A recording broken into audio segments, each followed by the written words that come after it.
안녕하세요. 월곡 꿈그림 도서관의 작가의 만남 진행을 맡은 박혜진입니다. 이번에 월곡 꿈그림 도서관에서 작가의 만남을 비대면 온라인으로 진행하게 되었습니다.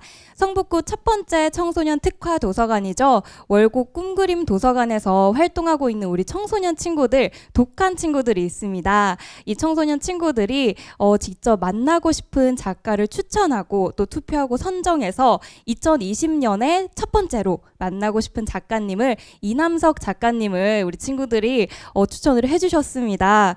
그래서 제가 이제 작가님과의 만남을 기대를 하면서 네이버에 검색을 좀 해봤는데요. 검색을 해보니까 심리학자로 나오는 한 편, 또 저자로 쓰신 책이 굉장히 많이 나왔습니다. 그래서 자세하게 이런 책 이야기는 작가님을 만나서 함께 얘기 나눠보면 좋을 것 같습니다. 작가님 안녕하세요. 네, 안녕하세요. 네, 간단하게 우리 또 기다리고 있는 독한 친구들에게 간단하게 인사 말씀 부탁드리겠습니다. 심리학자는 이렇게 인사할 때마다 굉장히 떨려요. 이유가 뭐냐면 어차피 잊어버릴 걸 알기 때문에. 왜냐하면 사람들은 자기가 기억하고 싶은 것만 기억해서. 그래도 말씀을 드리자면 저는 대학에서 심리학, 그리고 대학원에서 심리학, 그리고 심리학을 바탕으로 박사학위는 융합과학을 받았습니다. 그리고 그런 경험을 바탕으로 책을 쓰고 있고, 그리고 그 경험을 나누는 또 하나의 창구로 강연하고 있고요. 뭐 그렇게 살고 있는 이남석 작가입니다. 네, 만나서 반갑습니다.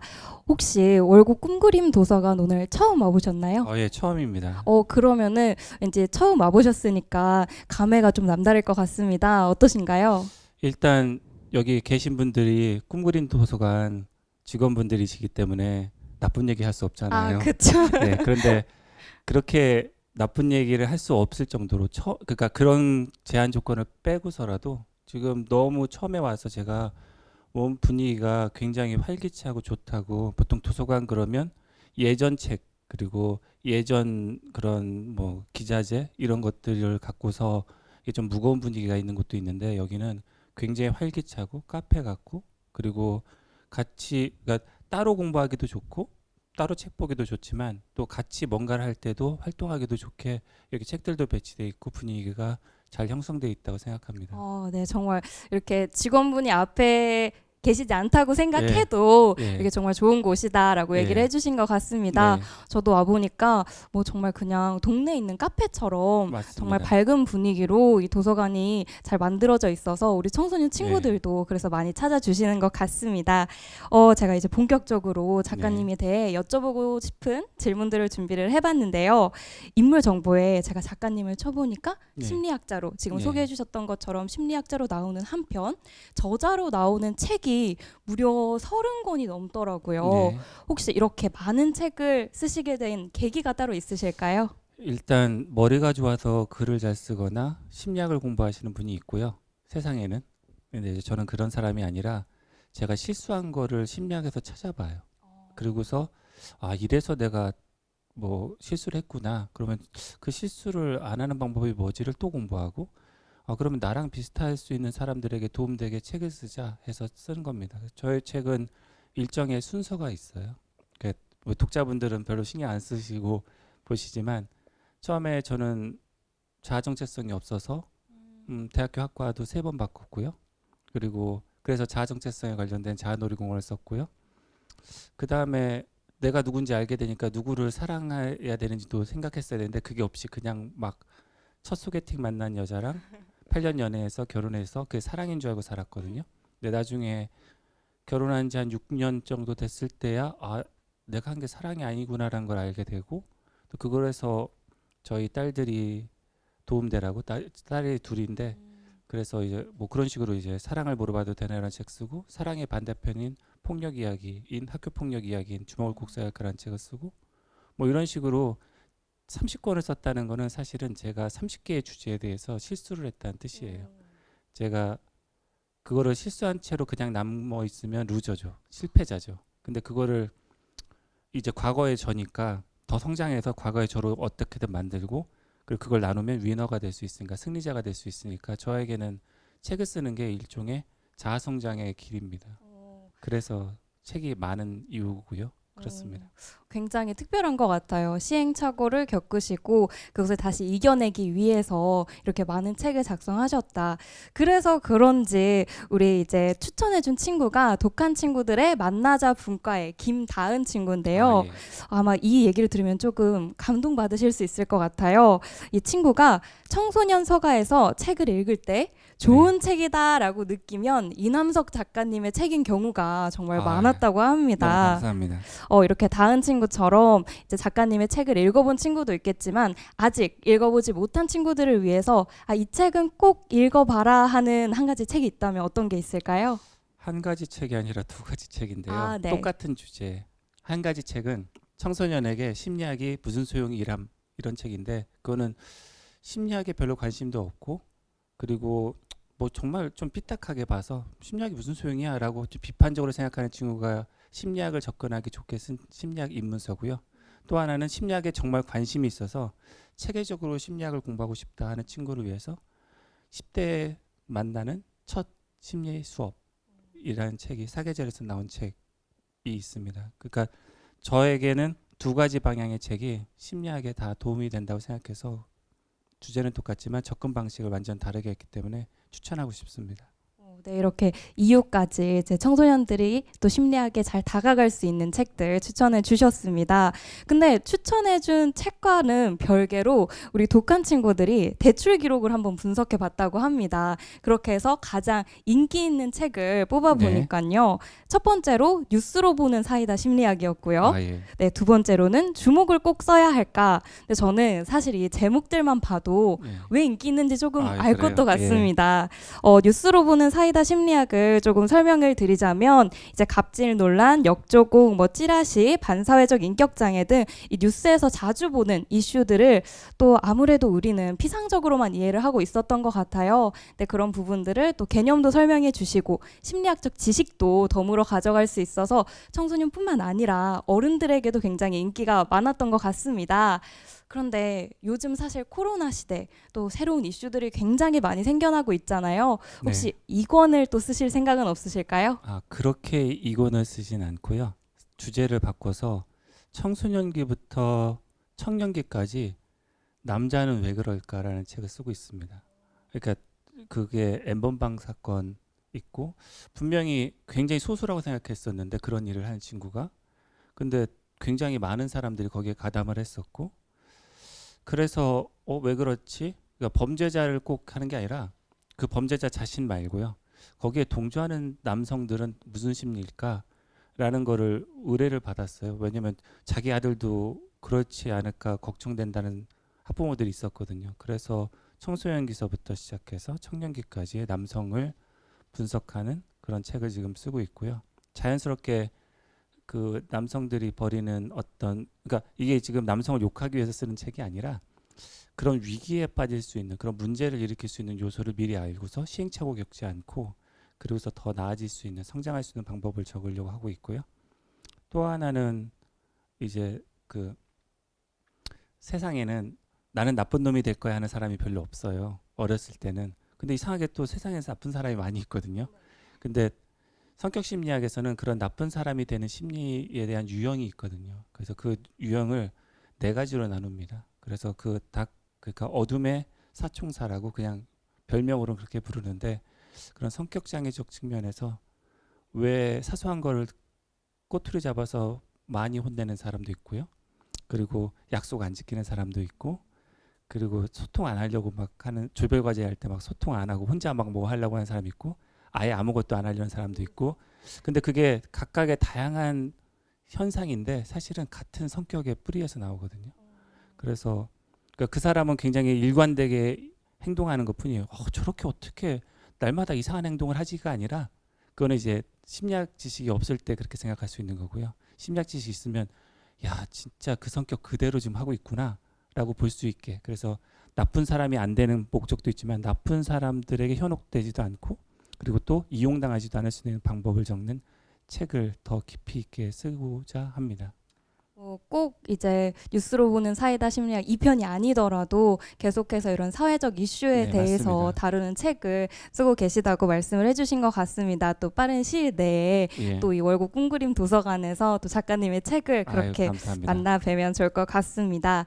또 이 뉴스로 보는 사이다 심리학에서 내용을 보니까요. 또 우리 친구들이 관심을 가질 내용 중에 하나가 아무래도 팬덤 문화 그리고 아, 예. 역조공에 대한 얘기가 있었던 것 네, 같습니다. 맞습니다. 아무래도 예전에는 뭔가 팬덤 문화라면 굉장히 단순하다고 생각했는데 요즘 점점 성숙한 문화가 만들어지고 있고요.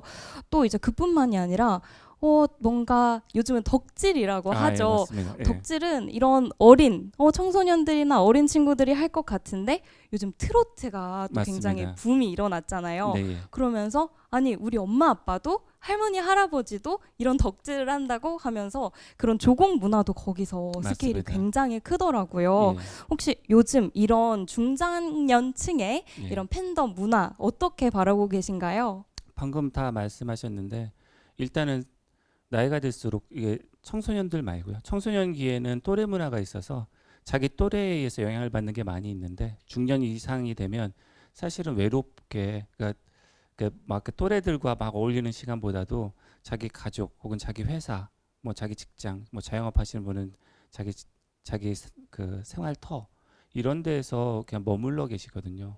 그러니까 누구랑 뭐 만나서 공통점을 이야기하기가 굉장히 힘듭니다. 근데 중년 이후에 어떤 특정한 연예인 혹은 특정한 문화를 갖고서 공통점을 이야기한다는 거는 그만큼 나만 그걸 느끼는 게 아니라 다른 사람도 그걸 느끼는구나 해서 공감해서 같이 흔들릴 수 있는 긍정적으로 흔들릴 수 있는 굉장히 좋은 그런 시간이거든요. 우리는 전 국민이 한번 그렇게 흔들렸던 적이 있습니다. 월드컵 때. 그러니까 그 전에는 지역 감정도 있었고 경제적인 서로의 계급 뭐 이런 거로 다투기도 했고 뭐 교통사고 한번 나면 막 화끈하게 싸우기도 하고 그랬는데 그 당시에는 잘 보면 그냥 가세요 뭐 이러고 막 왜? 왜냐면 이제 그럴 기회가 일종의 치유거든요. 그러니까 1대1대1로 각각이 그냥 분절 이렇게 나눠서 살고 있던 삶이라고 생각이 들었는데 내가 그렇게 혼자 소외되거나 혼자 외롭고 이런 게 아니라 같이 이런 걸 느끼는 사람이 많이 있구나. 그래서 그 중심에 있는 분한테 조공도 할 수 있는 거고 왜냐면 자기의 그 마음을 표현하는 수단으로 하는 겁니다. 돈이 많아서의 부분은 보다는 그래서 똑같이 얘기하자면 이제 가족분 중에서는 자기가 돈이 없어도 잘해주려는 분이 있고 자기가 돈이 많아도 잘 친척들 중에 이제 잘 별로 안 해주는 이유가 있는 게 마음의 문제라서 그래서 그 팬에 대해서는 사실은 자기가 이렇게 좀 어떻게 보면 부정적인 마음이 살면서 더 많아질 수 있었는데 긍정적인 마음을 더 갖게 해주는 거에 대한 고마움을 표시하려고 그렇게 조공 문화가 있는 겁니다. 뭔가 그런 중장년층의 팬덤 문화 이런 것들이 그냥 단순한 즐거움이 아니라 예. 또 치유라고 말씀해 예, 주시는 맞습니다. 부분이 굉장히 와닿는 것 같습니다. 예전에는 소녀시대가 그 전에는 이제 여성들이 남성의 아이돌을 좋아하는 거였는데 소녀시대에 잘 옛날 화면이라는 거 보시면 굉장히 걸쭉한 목소리로 소녀시대 응원하는 뭐 군인도 있지만 아저씨들이 막 해서 그렇게 한번 그런 트렌드를 탔던 적이 있었거든요. 그때부터 그 나이가 또 이제 더 드셔서 중장년층이 되셨으니까 당연히 그런 문화가 이제 안정화됐다고 생각합니다. 네, 이렇게 뉴스로 보는 사이다 심리학은 이렇게 재미있는 사회 이슈를 다루고 있었고요. 두 번째로 인기 있던 도서죠. 주먹을 꼭 써야 할까?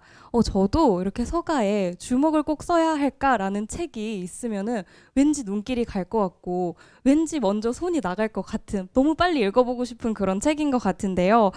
책 등장인물 중에 이제 종은, 수정, 우경까지 모두 피해자에서 가해자로 변한 인물들이었습니다. 이런 사실로 봤을 때 청소년 시기에는 아무래도 환경이 정말 중요하다는 생각이 들고요. 또 종훈이를 바른 길로 이끌어주는 택견 사범님이 계세요. 세상에 이런 어른들이 정말 많으면 정말 좋지 않을까라는 좀 생각도 들었었는데요. 네.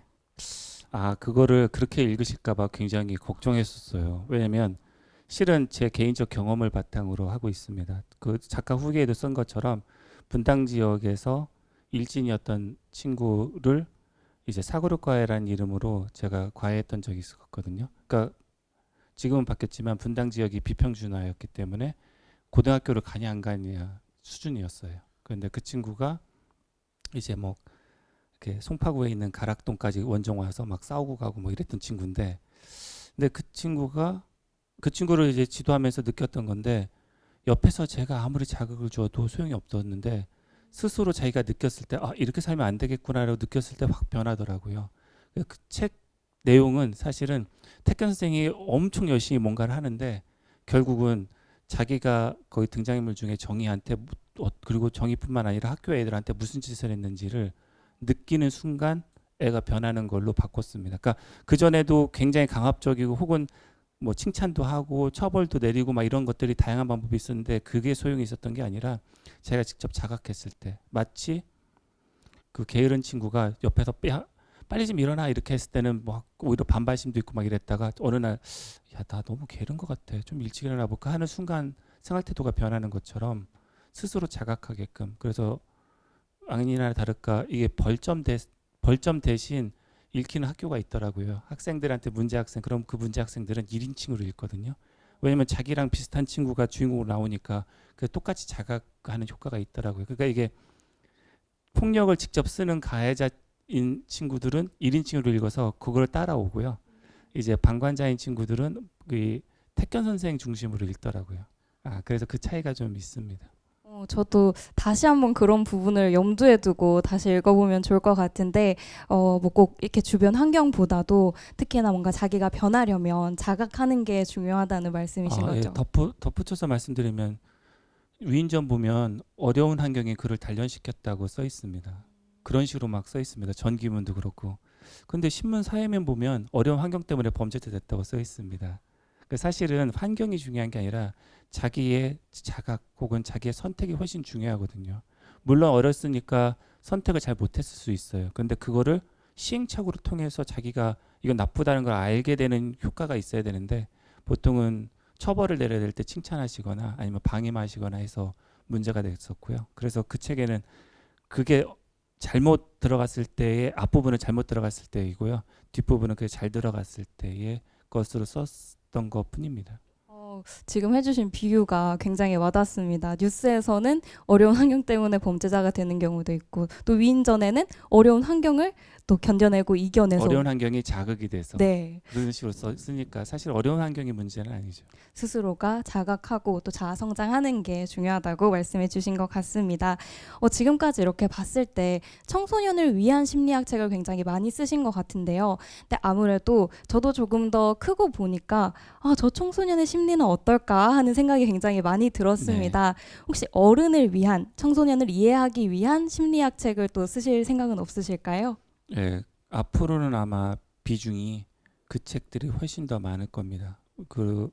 저 자신도 저희 딸들이 이제 대학생인데 저의 글쓰기 방법은 일단은 딸들에게 징검다리를 놔준다는 생각으로 그래서 딸들이 초등학생 때 초등학생을 위한 책을 썼고요. 청소년일 때 청소년을 위한 책을 더 많이 썼고요. 이제는 그래서 아까 말씀드린 것처럼 청년기의 남성 혹은 나쁜 사회에 나갔을 때 만날 수 있는 나쁜 놈들 뭐 이런 것들을 쓰는 이유도 그래서 그렇습니다. 그러면 나중에 먼 훗날을 봤을 때 작가님의 따님 분들이 또 뭔가 엄마가 되고 더 성장해 나간다면 그때는 또 이렇게 청소년을 이해할 수 있는 또 책을 쓰실 수도 있지 않을까요? 지금도 쓰고 있지만 사실은 이제 내년에 나올 책들은 말씀하신 그런 학부모를 위한 책과 그리고 이제 사회인이 되는 본인 자신을 위한 책 이렇게 되어 있습니다. 굉장히 처음부터 이렇게 따님에 대한 얘기를 하면서 애정을 보여주시니까 뭔가 저도 나중에 다시 한번 또 작가님 책을 읽어볼 때 뭔가 우리 아빠가 해주는 얘기 그래 주시면 너무 좋습니다. 또 뭐 가까운 뭐 삼촌이 해주는 얘기처럼 더 뭔가 친근하고 더 진심 어린 조언들로 다가올 것 같습니다. 이렇게 제가 간단한 질문을 조금 드려봤는데요. 오늘 이렇게 청소년들이 직접 추천해서 이 자리에 나와 주셨습니다. 그 청소년들을 위해서 혹시 뭔가 위로의 한마디나 응원의 한마디 같은 거 좀 있으실까요? 제 책의 제목 중에 뭐래도 괜찮아라는 책이 있어요. 근데 그걸 잘못 읽은 친구들은 막 해도 괜찮아로 읽었습니다. 근데 사실은 저 책을 쓸 때 뭐래도 괜찮아라고 했던 이유는 어떤 걸 도전했는데 실패했어요. 근데 실패한 이유를 알아요. 그럼 다음번에 그 실패한 이유 반복하지 않으면 되고요. 그리고 어떤 걸 도전했는데 성공했어요. 성공한 이유를 알아요. 그럼 그 성공한 이유 더 발전시키려 노력하면 되거든요. 한 번은 실패하고 한 번은 성공해도 결국은 내가 뭐 어떻게 했는지만 알면 뭘 해도 괜찮거든요. 그래서 그런 의미로 뭘 해도 괜찮다라고 한 겁니다. 여러분들도 이게 뭐 어려운 일도 있고 좋은 일도 있겠지만 그때마다 한 번쯤 내가 이거를 왜 겪는지를 생각해서 그래서 이제 과감하게 도전해서 책임지지 말라는 게 아니라 책임도 져가면서 야금야금 성장했으면 좋겠어요. 가령 남의 눈으로 성장하지 말고요. 자신의 눈으로. 70점 그 학교 성적을 70점 맞던 친구가 열심히 공부해서 77점을 맞아요. 그러면 남의 눈으로는 여전히 70점대예요. 근데 자기 눈으로는 난 10%나 나아진 사람이라고 하는 확신이 들어야 되거든요. 그 10% 나아진 계기가 뭘까를 연구해서 이렇게 공부했으니까 더 나아졌구나 해서 그걸 더 발전시켜서 다음번 80점대가 돼요. 10%더 나아지면 또 나아지면 90점이 넘게 되고요. 이 공부를 비유해서 그런데 그거 말고도 다 마찬가지입니다. 운동도 그 전에 30kg 들었는데 33kg 들었어요. 남들이 보기에는 아유 또 30kg 떼네 하지만 그렇게 한 달씩 계속 3kg씩을 더 들면 그 김계란 아저씨가 얘기하는 것처럼 3대 몇백 킬로 들 수도 있는 겁니다. 나중에는. 그러니까 그거는 사실은 남의 눈으로만 보지 말고 자기 성장은 자기 눈으로 보고서 당당하게 나아가기를 응원하고 싶습니다. 네, 오늘 계속 해주신 얘기인 것 같은데요. 이렇게 청소년 시기에는 스스로를 자기의 눈으로 잘 바라보는 게 중요하다는 말씀이신 것 같습니다. 네, 그러면은 독한 친구들 사전 질문해 볼까요? 네, 저희 월곡 꿈그림 도서관에서 활동하고 있는 친구들이죠. 독한 친구들이 사전 질문을 보내주셨는데요. 비대면으로 직접 작가님을 만나 뵙지는 못하지만 정말 궁금한 질문들을 이렇게나 많이 보내주셨습니다. 정말 많은데 먼저 가볍게 조금 시작을 해보면 좋을 것 같습니다. 저쪽에 기타에 보니까 마피아 네. 게임을 하면 누가 마피아인지 금방 알 수 있나요? 라는 아주 재미있는 질문을 우리 친구가 해주셨어요. 이 모바일 게임으로도 마피아 게임을 하는 걸 보긴 했는데 일단은 쉽게 알 수는 있습니다. 근데 문제는 마피아인 줄 착각하는 것과 구별이 안 된다는 게 문제입니다. 아까 마피아의 특징이 뭐냐면 일단 자기 이익을 위해서 수시로 그러니까 자기만의 미션을 위해서 수시로 다른 짓을 하거든요. 근데 다른 짓을 한다는 걸 느끼지 않으려고 장황하게 설명을 하거나 아니면 시선을 다른 걸로 돌리거나 다른 사람을 적극적으로 공격하거나 하는 건데 이제 마피아가 아닌데 그런 행동을 하는 사람이 있거든요. 일관되지 않게. 그러니까 사기꾼이 아닌데 사기꾼처럼 보이는 사람이 있는 것처럼 그러니까 마피아는 잡을 수 있는데 그 마피아인으로 오인받을 수 있는 사람도 같이 잡힐 수가 있기 때문에 사실은 그래서 심리학자가 마피아 게임하면 100% 잡는다. 잡을 수는 있는데 아닌 사람도 함께 잡기 때문에 그래서 시간을 두는 겁니다.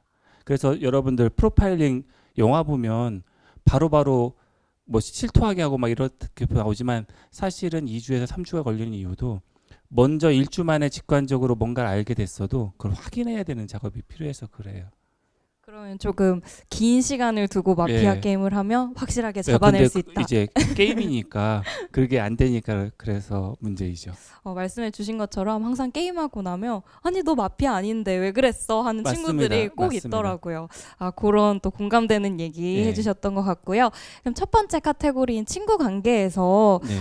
또 질문을 뽑아보면 좋을 것 같습니다. 네. 요런 질문도 우리 친구들이 많이 궁금해할 예, 것 압도적으로 같은데요. 많이 했네요. 친구 네. 관계를. 아무래도 청소년 네. 시기는 이 친구 관계에 대한 고민이 많습니다.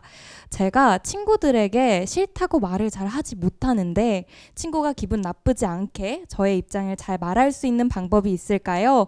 그리고 그런 친구들과도 사이좋게 지내야 할까요? 라는 질문을 해주셨어요. 일단은 가장 간단한 방법을 알려드릴게요.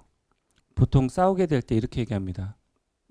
나도 잘못했지만 너도 잘못했어 라고 얘기하는 거 하고요. 너도 잘못했지만 내가 잘못했어 얘기하는 거 하고 내용은 똑같은데 어떻죠 느낌이? 정말 느낌이 다르네요. 예. 왠지 후자의 경우에 예. 그래 나도 잘못했고 미안해 라고 이렇게 그렇죠.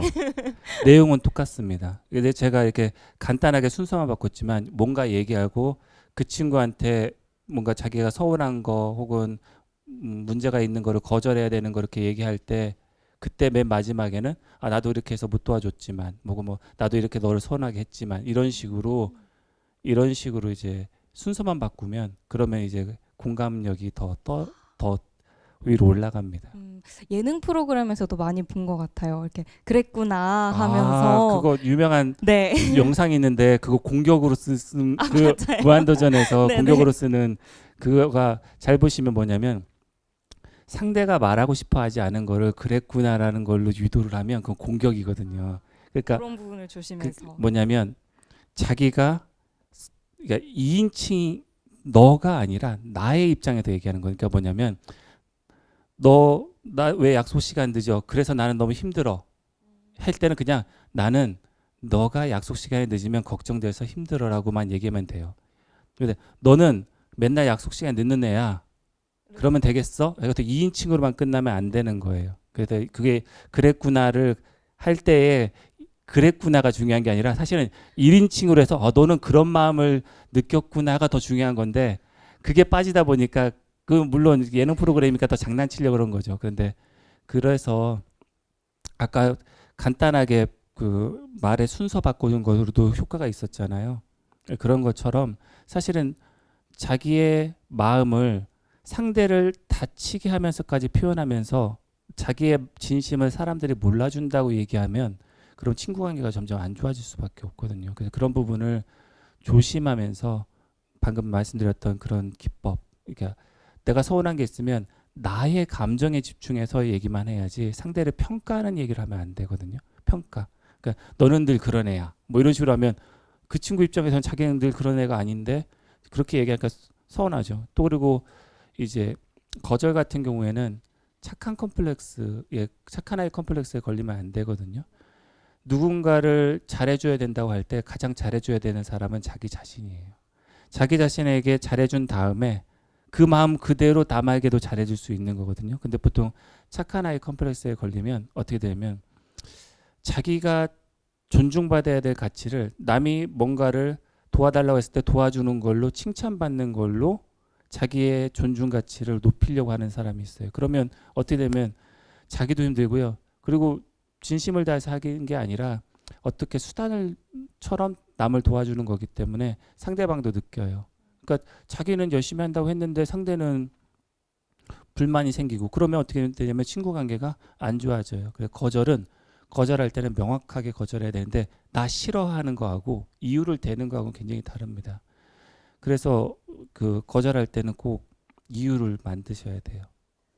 그러면은 요 친구 같은 경우에는 먼저 나에게 좀 착하게 대하는 게 중요할 것 같고 이제 예. 그 다음으로 말씀해 주신 것처럼 뭔가 친구한테 내가 왜 싫은지 그렇죠. 나의 뭔가 감정에 대해서 네. 잘 솔직하게 얘기하며 뭐 그 뒤에 사이좋게 지내야 할까요가 사이좋게 지낼 수 있을 것 근데 같습니다. 그렇게 노력하고서도 사이가 안 좋아진다 그러면 그 괴테가 했던 말인데 물과 포도는 물론 알코올이 좀 들어가긴 해야 되지만 하면 시간이 지날수록 맛있는 포도주가 되는데 물과 기름은 아무리 노력해도 섞이지 않거든요. 내가 노력을 했는데도 서로 섞이지 않는다. 그러면 사실은 노력의 문제가 아니에요. 애초에 성향이 둘이 완전 다른 거예요. 그러면 그건 친구 관계가 아니라 누군가가 착취, 또 하나는 피착취자 이렇게 돼버리거든요. 그러니까 그런 관계는 어떻게 하면 좋겠어요? 그러면 피하라고 할 수밖에 없죠. 그러니까 그때는 피해야 되는 거예요. 근데 노력도 안 해보고 피하라는 게 아니라 노력은 해보고요. 네, 그렇게 또 이제 고민이 조금 해결됐기를 바라고요. 예. 그 다음으로 친구 관계가 굉장히 질문이 많다 보니까 더 예. 보면 좋을 것 같습니다. 제가 요런 질문 또 많이 우리 친구들이 힘들어하는 것 같은데요. 원래 2명이서 친했던 친구들이 있었어요. 네. 저는 그 친구들과 작년부터 친하게 지내서 지금도 친하게 지내고 있긴 해요. 네. 그런데 약간 제가 소외되는 느낌이라 속상해요. 네. 어떻게 하면 이런 사이를 없앨 수 있을까요? 라고 해주셨어요. 일단은 사람이 예전의 자아 정체성으로 그대로 있는 게 아니라 사람은 계속 변하거든요. 자기가 좋아하는 아이돌도 이제 변하거든요. 그러니까 자기가 좋아하는 연예인도 변하고 예전에는 뭐 세븐틴의 승관이 호시 좋아하다가 조슈아 좋아할 수도 있는 거고, 그러니까 그게 승관이 호시를 엄청 싫어해서가 아니라 더 좋은 코드가 있거든요. 그리고 뭐 BTS를 좋아할 수도 있는 거고요.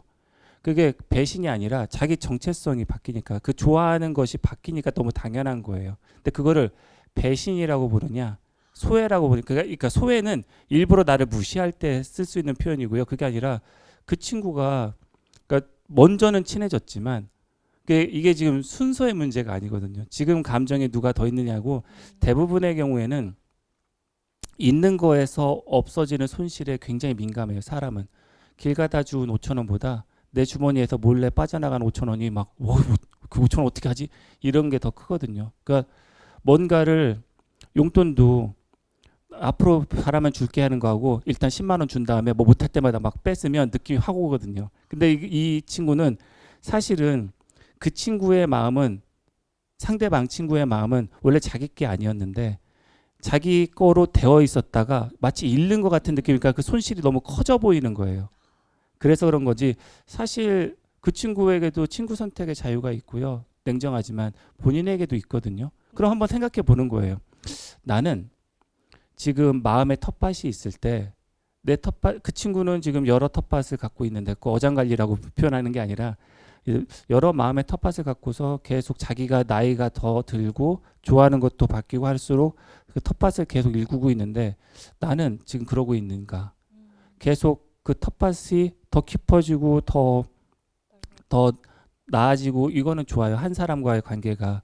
그런데 그 친구와 나의 관계만 생각하는 게 아니라 그 친구가 다른 친구랑 더 친한 것 같아서 하는 거는, 그건 친구의 마음이 아니라 질투심이거든요. 그러니까 소유욕이거든요. 그런 거는, 그거는 본인의 문제가 돼버리는 거예요. 그러니까 이게 친구 관계의 문제가 아니라 본인의 문제가 되는 거예요. 아까도 말씀드린 것처럼 이 전체에서 친구 관계는 이 애인 관계랑 좀 달라서 원래 일대 다일 수밖에 없는데, 자기가 이제 그 친구 관계를 형성하는 거에는 두 가지 마음이 있는데, 하나는 성장 지향이라는 게 있습니다.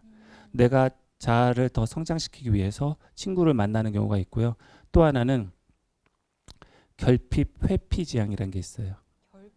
예, 그러니까 가령 내가 저 애를 딱히 막 엄청 좋아해서가 아니라 혼자만 먹기 싫어서 그냥 일단 만나자. 그러니까 혼자 떨어지는 거에 대해서 결핍을 무서워해서 도피하려는 마음으로, 회피하려는 마음으로 친구를 사귀는 경우가 있어요. 근데 뭐 이렇게 간단하게 말씀드려도 알겠지만, 결핍 회피 지향은 뭐가 문제가 되냐면 마이너스를 0만 만드는 거예요. 자기 인간관계에서 확 마이너스 될 수 있었던 거를 0으로만 만드는 것까지만 도와주지 0을 플러스로 만들어주지 않아요. 근데 행복은 0을 플러스로 만드는 게임이거든요. 그러니까 내가 친구들하고 막 담배 피고, 뭐 여기 독한 친구들은 그러지 않겠지만 막 뭐 게임하고 막 이럴 때는 기쁜데, 자기 성장에 문제가 생겨요. 어느 순간에는. 그러면 내가 여태까지 뭐 한 거지? 그리고 친구들은 나한테 뭘 해준 거지라는 그 현실적 현타가 오게 돼 있거든요. 그러니까 사실은 스스로 한번 생각해 보는 거예요. 내가 지금 이 친구를 하고 있는 게 성장 지향인지 결핍 회피 지향인지 한 다음에, 그렇다면 한번 생각해 보는 거죠. 이 친구만이 아니라 일대 다의 관계니까 나는 텃밭을 얼마나 노력했는지를 한번 생각해 봐야 되는 거예요. 가령 둘이 다녔던 학원에서 이제 다른 데 학원을 한번 가볼까? 혹은 동아리 활동을 좀 다른 데 해볼까 하면서, 사실 자기도 그 사이에 변했거든요.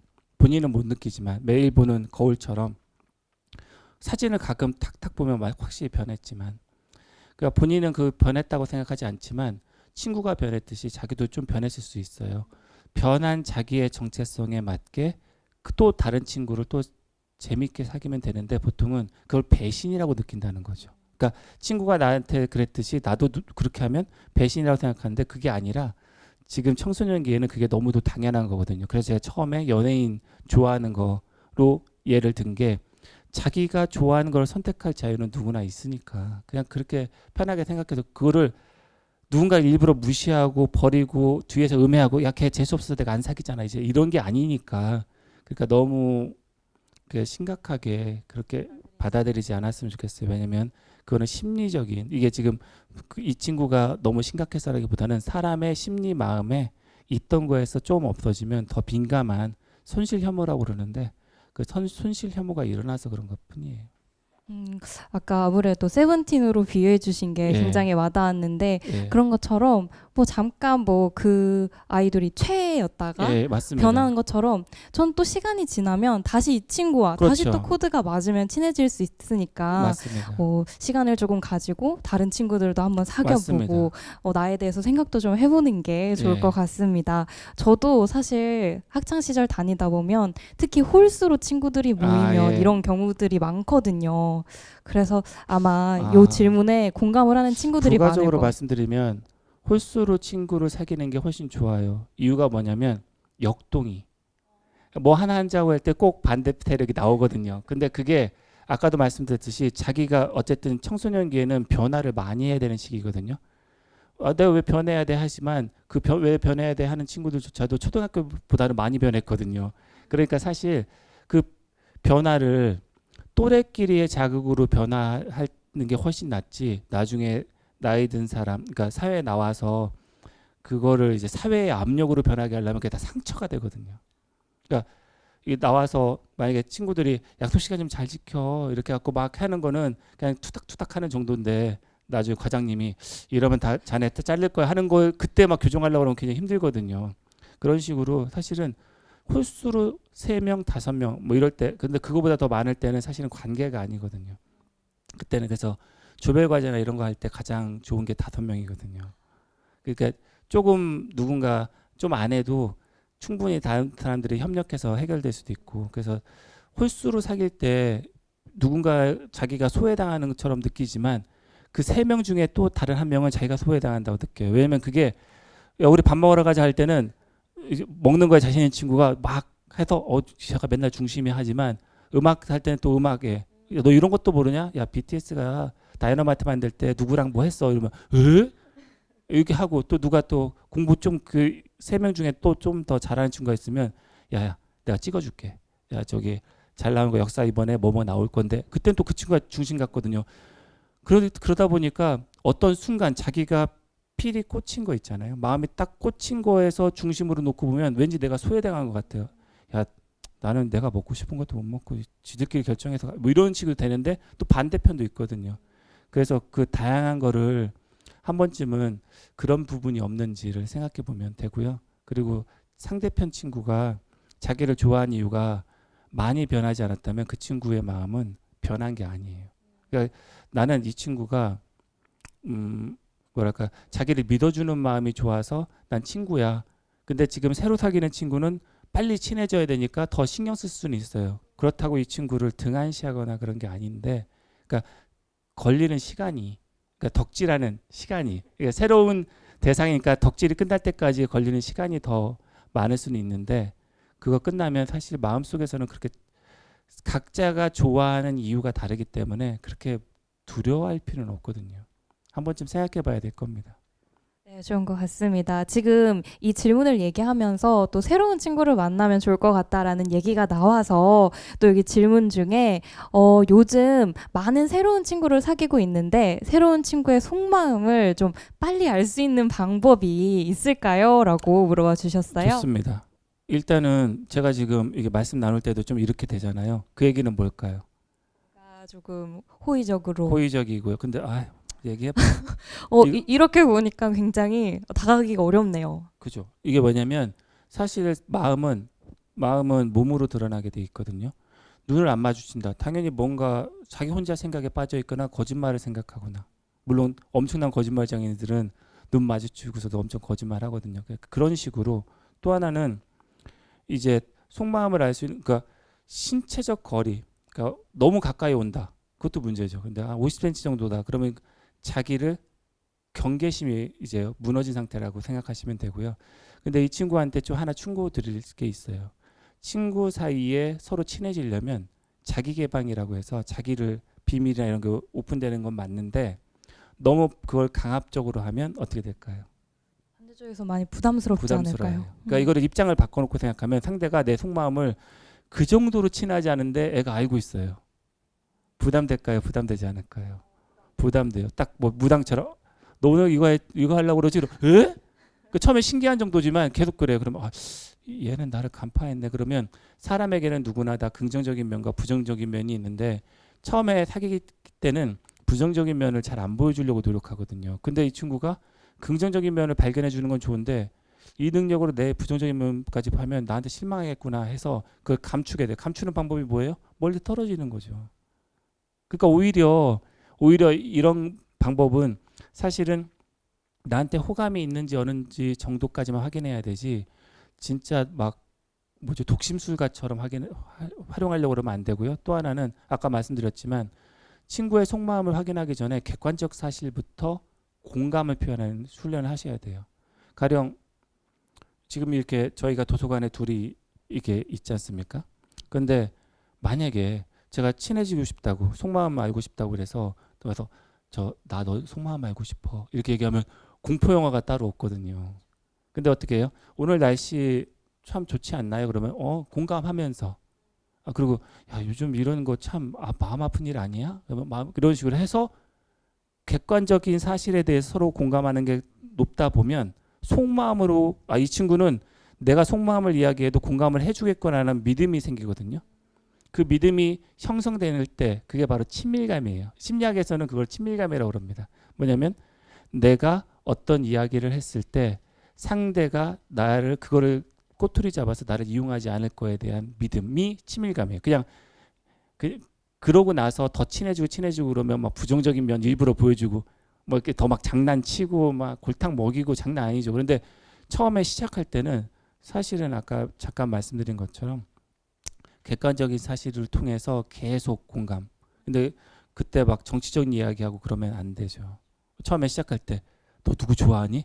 난 이 사람 좋아하는데 막 당도 다르고 막 이런데 그러면 당연히 처음부터 공감이 아니라 쟤는 뭐 이렇게 갖고 서로가 부딪히죠. 그런데 날씨나 이런 거는 객관적인 사실이기 때문에 어떤 인물 말고요. 어떤 사건, 누군가 막 재난, 저희 여름에 있었던 뭐 태풍 막 이랬는데 태풍 너무 좋지 않니? 그러면 이거 뭐지? 이렇게 되는 거죠. 그러니까 아니라 태풍에 의해서 피해 나도 무섭지 않았니? 그러면 나 무서웠어. 이런 식으로 해서 야금야금 가야 되는 거예요.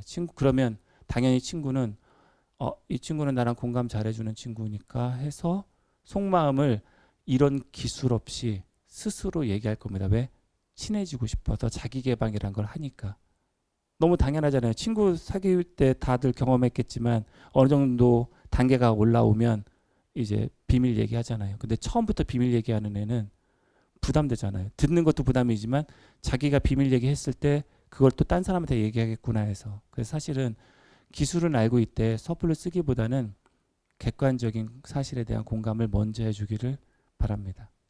그래서 제가 가장 많이 쓰는 방법은 맛집 정보를 공유하면서 얘기를 조금씩 하다 보면은 그 친구랑 굉장히 친해질 수 있더라고요. 예, 맛집은 인간의 기본 욕구 중에 하나고요. 수면욕, 그리고 이제 이렇게 청소년기에는 성욕 뭐 이런 것도 그런 정보를 같이 교류하면서 그러면서 더 친해질 수 있죠. 혹시 작가님께서도 이 친구 관계 중에서 좀 요 질문은 꼭 답을 해주고 싶다 하시는 질문이 있으실까요? 예, 여기 보면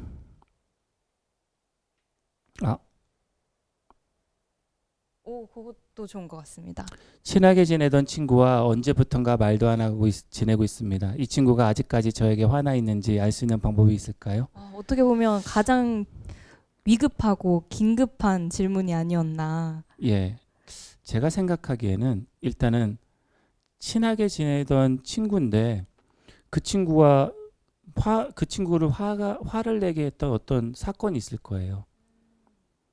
그러면 그 사건에 대해서 사과를 먼저 해야 되는데 사과의 방법을 1인칭으로 해야 됩니다. 제 책의 제목이기도 하지만 기분 나빴다면 미안해는 사과가 아니에요. 기분 나빴다면에 기분 나쁜 사람은 상대고요. 미안해는 나거든요. 그러니까 같은 문장 안에 두 사람이 들어가 있어요. 그게 아니라 내가 너한테 상처 줘서 미안해가 상처 준 사람도 나고요. 미안한 사람도 나니까 그게 사과거든요. 기분 나빴다면 미안해는 기분 나빠? 네가 속이 좁으니까 그러지라는 그런 것들이나 이런 게 상대방은 지금 화가 나 있는 상태이기 때문에 그런 말보다는 그러면 이제 어떤 면에 상처 줬는데라고 물어볼 겁니다. 그러면 상대 입장에서 한번 생각해 보는 거예요. 자기는 굉장히 억울할 수 있지만 상대 입장에서 생각해 보는 거예요. 그래서 1% 법칙이라는 게 있어요. 그거를 말씀드리고 싶은데 상대가 화를 낸 거는 화를 낼 이유가 있어서 그런 거예요. 그러면 그 1%를 찾는 거예요. 1%를 찾아서 그걸 100% 공감해 주는 거예요. 그러니까 뭐 남매 사이에도 그렇고 분명히 막 찌그락찌그락 서로 싸우다 보면 막 못할 말도 하고 막 그러죠. 그런데 하다 보면 그 많은 얘기 중에 공감 못할 얘기 많고 막 화나는 얘기도 많은데 1%는 그러니까 너는 세탁기에 뭐 좀 집어넣으란 말이야. 그럼 그 말은 맞을 수 있거든요. 그러면 그걸 내가 세탁기에 그거 잘 안 넣은 거는 너무 잘못했어. 그건 진짜 잘못한 거야. 라고 얘기하는 거하고 그거 그래 잘못했다고 쳐. 그래 기분 나빴다 미안해. 이렇게 하는 거하고 굉장히 다르거든요. 이거를 실은 저도 썼었어요. 언제 썼냐면 올해 8월에 강원도에 강연 갔을 때 이제 제가 이제 이게 제가 자꾸 친구 그러잖아요. 이거 청소년들한테도 친구라고 그러고 왜 글 쓸 때 친구라고 생각해서 쓰거든요. 그래서 강연 중에 제가 이게 반말을 한 적이 있어요. 고등학생한테. 그래서 이제 반말 정도가 아니라 욕은 안 하고요. 저는 욕하는 사람이 아니라서 딴짓을 하길래 이러면 처벌 내린다고 100% 내린다고 무슨 문제가 있어도 그래서 이렇게 반말을 했어요. 강연 끝났어요. 끝났더니 이 친구가 나왔어요 앞으로. 그러니까 그러고서 강연 끝나고서 저는 이제 사진 찍는다 할 때 재밌었던 친구들만 나와서 같이 사진 찍어요. 왜냐면 좋아하는 친구들하고 사진을 찍어야지 그게 친구 사진이지 억지로 하면 그게 폭력 사진이거든요. 그래서 친구들만 나오라고 해서 같이 찍고 끝났어요. 그 친구가 딱 나와서 아저씨 저랑 좀 얘기 좀 해요. 이랬어요. 그래서 이 뭐지 이런 분위기? 근데 아저씨 말을 이렇게 싸가지 없이 해요. 그러더라고요. 왜요? 라고 했더니 아니 전국적으로 강연 다니시는 분이 고등학생이나 된 친구들한테 학생들한테 바로 반말하냐고. 그리고 아저씨 저 알아요? 잘 알지 못하면서 왜 반말이에요? 라고 해갖고 이 친구는 나중에 들었더니 선생님들하고 진짜 주먹 싸움 했던 친구더라고요. 뭐 저는 권투를 해서 아는데 이 둥근 어깨 가진 사람이 굉장히 무서워요. 예, 둥근 어깨에다가 일단은 87kg, 8kg 나가겠더라고요. 그러니까 권투 해본 친구들은 아는데 체급이 다르면 싸우면 안 돼요. 한 방 잘못 맞으면 끝인데 일단은 체급도 다르고 그런데 거기서 미안해도 무릎 꿇으면 안 되잖아요. 왜 안 되냐면 그 친구가 그렇게 하는 것도 잘못은 맞거든요. 근데 5분의 선생님이 계셨는데 아무도 안 말리셨어요. 일단 뭐 제가 잘 싸울 것 같아서 인 것도 있겠지만 농담이었는데 아무도 안 웃는군요. 근데 걔가 어떻게 나올지 아니까 무서워서 아무도 안 나으셨었어요. 그런데 그때 제가 딱 썼던 방법이 1%. 내가 반말한 거는 정말 잘못했어요. 그랬더니 얘가 당황하는 거예요.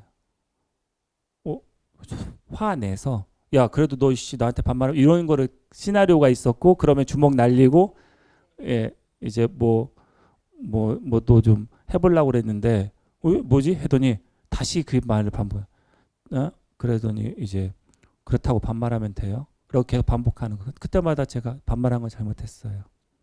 반말한 건 잘못했어요라고 5번 얘기해서 근데 주변 친구들이 아까 사진 찍었던 친구가 있잖아요. 얘가 학교 짱인데도 싸워주려고 그러는 거예요. 왜 제 친구니까 친구가 괴롭힘 당하면 나서주는 게 친구니까 그러니까 그 주제가 그런 거여서 그래서 제가 그래서 걔가 쌍소리하면 저한테 쌍소리는 못하고 왜냐면 하려고 나왔는데 그게 안 되니까 이 친구한테 쌍소리하면서 나서지 말라고 그래서 너 그러면 자신 있냐고 뭐 이런 식으로 한 거예요. 그래서 제가 싸우지 말고 그리고 남자다움 그 친구가 듣고 싶은 말이 그거니까 남자다우니까 약속하라고. 내가 잘못한 거고 내가 지금 인정했으니까 이 친구는 건드리면 안 된다고. 그래서 그러겠다고 해서 끝났어요. 그래서 이게 강연 끝나고서 막 오는데 전화가 서너 통이 오는 거예요. 선생님들이 너무 죄송하다고. 그래서 제가 말씀드린 게 내년도에 나올 책 남자에 대한 분석 저는 거기도 쓴 얘기지만 이 친구는 내가 화내야 될 대상이 아니라 가여워야 할 대상이라고. 자기가 누군가에게 억압됐기 때문에 반말이라고 하는 그 서열, 반말을 반말이라고 하는 서열에 굉장히 민감할 수밖에 없다. 학교 짱이어도. 그런 사정이 있으니까 가여워야 되는 대상이니까 나는 그 생각을 안 하고 있다고.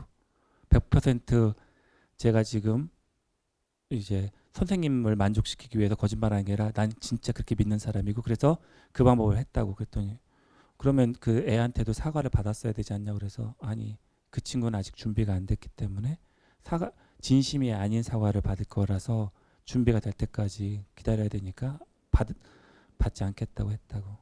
이 화냈던 친구도 어떻게 보면 진심을 기다리고 있을 거예요. 그러니까 화난지 아닌지 어떻게 알 수 있어요가 아니라 그 친구는 할지 안 할지를 더 관심을 보고 있을 겁니다. 그러니까 포인트가 좀 다른 거예요. 그러니까 그 중간 과정에 대해서 더 생각을 많이 해야 되는 거예요. 지금 그러고 나서 화난지 안 나는지는 어떻게 해야 되냐면 당연히 보세요. 코끼리 생각하지 마 그러면 뭐부터 생각나세요? 그러니까 너 우리끼리 있었던 화나는 일 생각하지 마 하면 화난 일부터 생각나요. 그러니까 그게 아니라 그거는 마음속에 갖고 있어요. 분석은 다 마음속에 갖고 있고요. 뭔가 기분 좋은 일을 같이 할 때 부르는 거예요. 야 이번에 영화 재밌는 거 있는데 네 거 티켓 샀어 하는 거.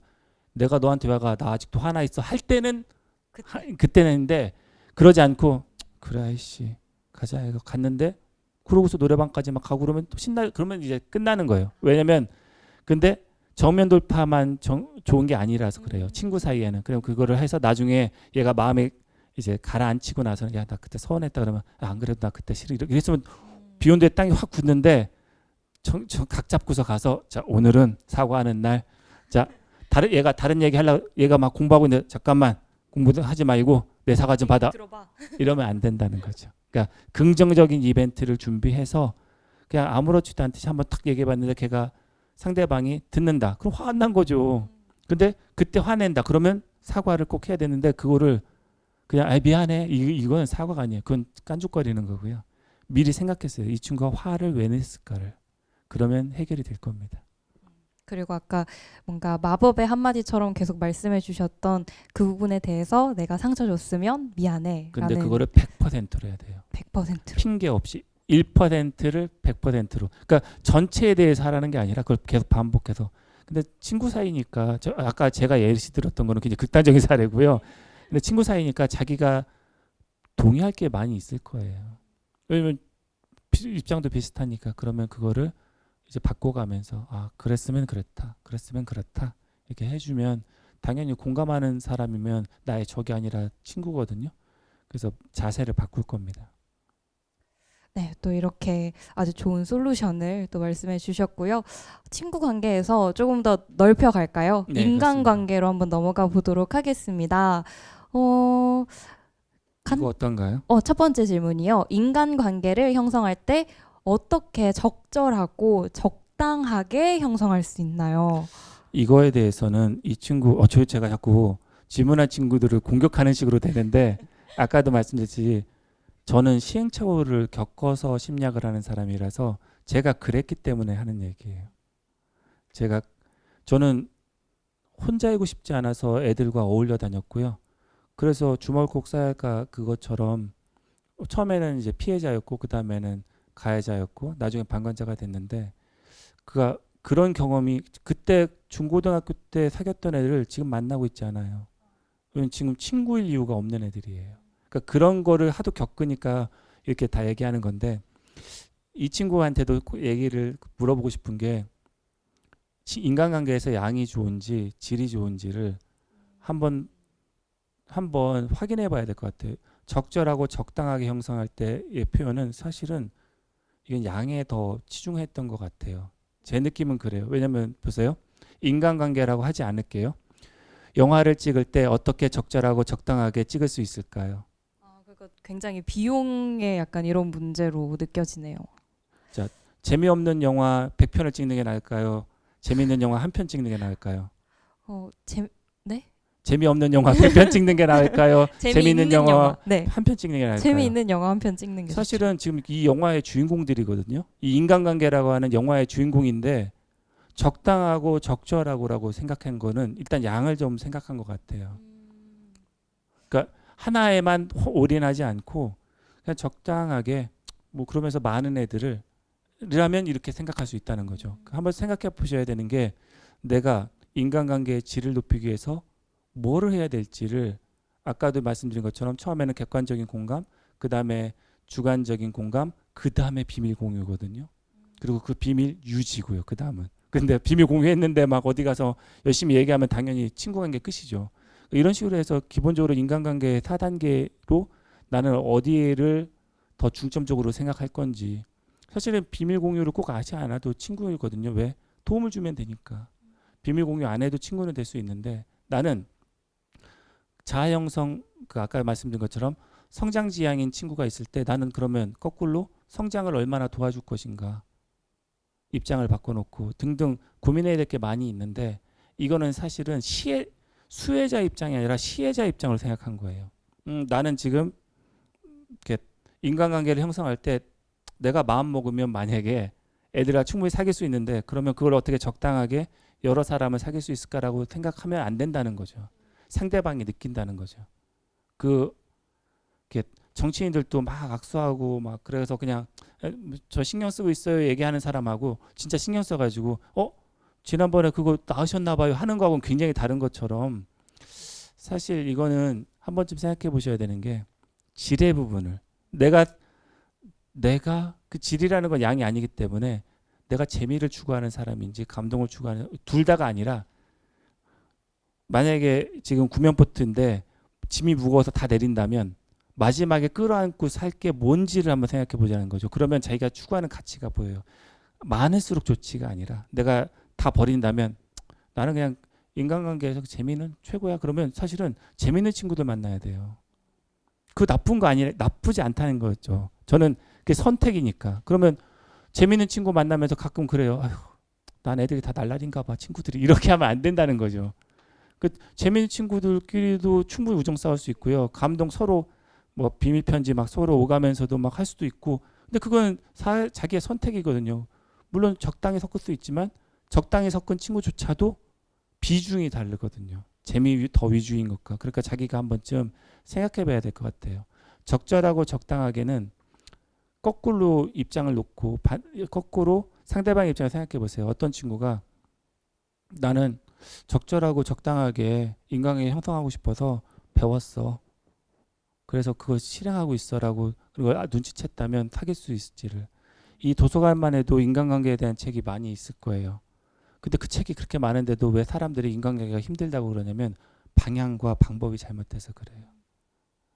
제 책 선전하는 것 같아서 그런데 우리 친구 맞아라는 책 주인공이 이 똑같은 질문을 하는 거를 제가 책에 써놨어요. 그래서 이 친구는 서울에서 살 때도 그래서 잘 친구를 못 사귀고 왜 이렇게 사귀면 뭐가 문제되냐면 매년 새 학기 되면 인간관계가 리셋되는 기분이 들거든요. 오케이. 올해는 그게 버텼다. 근데 내년에는 어떻게 하지?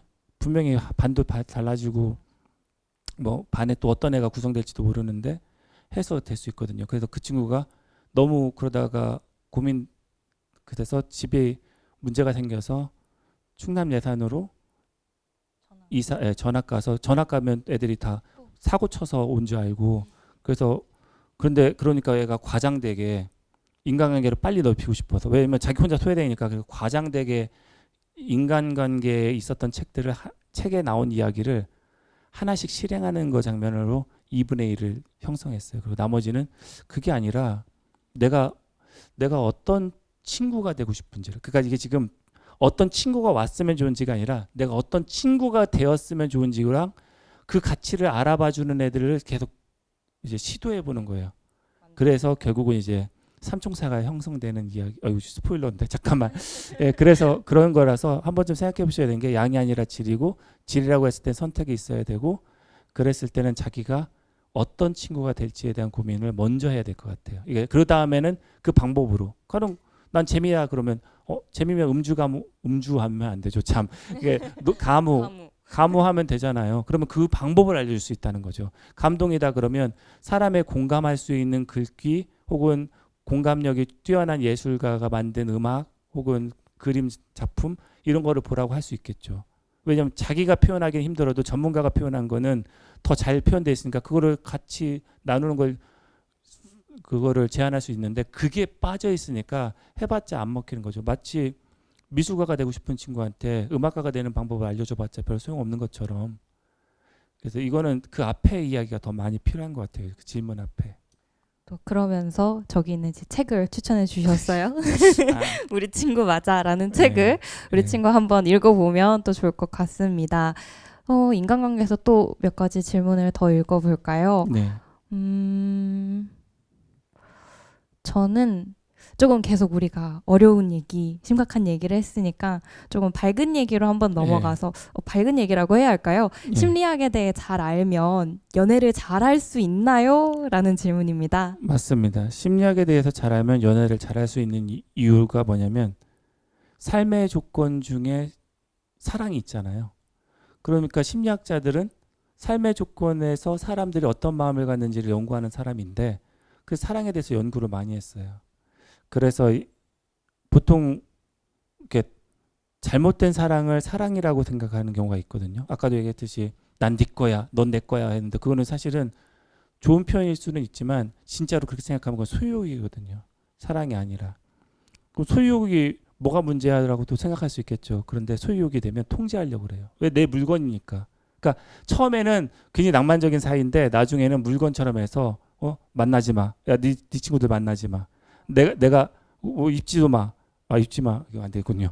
뭔가 입어야죠. 근데 아무튼 뭐 이런 것들에 대해서 다 간섭하게 돼요. 옛날에 노비를 소유했던 주인들처럼. 그러니까 그거는 연애는 보통 생각할 때 대등한 관계인데 그게 아니잖아요. 그래서 그런 게 아니거든요.